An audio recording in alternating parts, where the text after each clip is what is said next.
Ano pa meron? Bakit hindi mo na lang sa akin sabihin ngayon? Meryl. Mami ko. Saglit, Cynthia. Nandito na kasi si Bien. Usap na lang tayo later, ha? Meryl. Bye! Bien, bakit ganyan mukha mo? Ano nangyari? Nag-cancel eh. Next week na lang daw. Okay lang yan, okay? Ako ba? Cheer up. Amo, dito na lang ako. Miss ko na yung homemade langganisa mo. Talaga? Sus! Pero sige.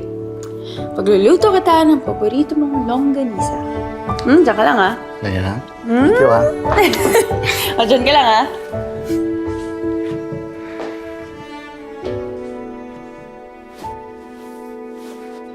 Ito na, ang longganisa. Ano? My favorite! Busin mo lahat yun, ha? Yes, mami ko. Galit, ikaw na na. Ikaw, umuha na rin. Hindi, sige, sige. Ikaw muna. Sarap? Sarap. Perfect. Bien, tumawag pala sa akin si Cynthia. Ano meron? Musta na pala yun? Alam din nakikita ni Cynthia. Oo nga eh. Okay lang naman siya. Gusto nga pumunta dito eh. May sasabihin daw. Tungkol saan? Tungkol sa'yo. Ha? Ano naman yun? Ewan ko, hindi ko alam.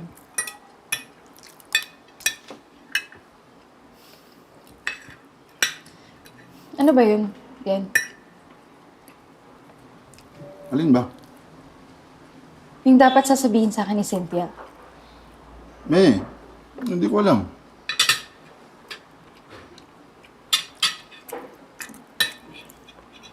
May gusto ko ba sabihin sa akin, Bien? Bien, may hindi ka pa rin ba sinasabi sa akin? Ito na naman tayo. Sabihin mo na kasi, umamin ka na kasi na nagkikita pa rin kayo. Nino! Ni Bernadette, sino pa ba? Ano ba? Ginagawa mo naman akong tanga eh! Stop it, Meryl, ah. Stop it! Magsasalita ako hanggat gusto ko! Ano ba? Hindi ako tanga! Nag-overthink ka na naman. Hindi ako nag-overthink! Ayaw mo kasing umamin! May wala nga akong aaminin eh. Talaga lang ha, talaga wala kang aaminin? Wala nga, Meryl. Ano ba yun? Sige! Panindigan mo yan ha! Basta humanda ka mamaya kapag dumating si Cynthia kasi malalaman ko sa ayaw mo at sa hindi! Hindi ko nga alam eh.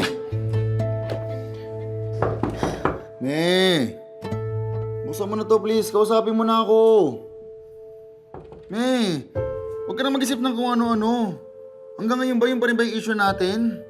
Umalis ka na! Umalis ka na! Matagal na yun, naisa natin yun, di ba? Sinabi nang umalis ka na eh! Yun naman. Bien, ano ba? Umalis ka na!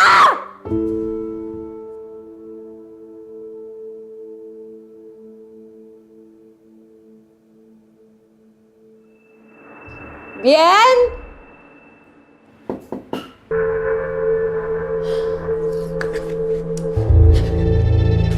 Sinabi nang umalis ka na eh! Meryl. Cynthia.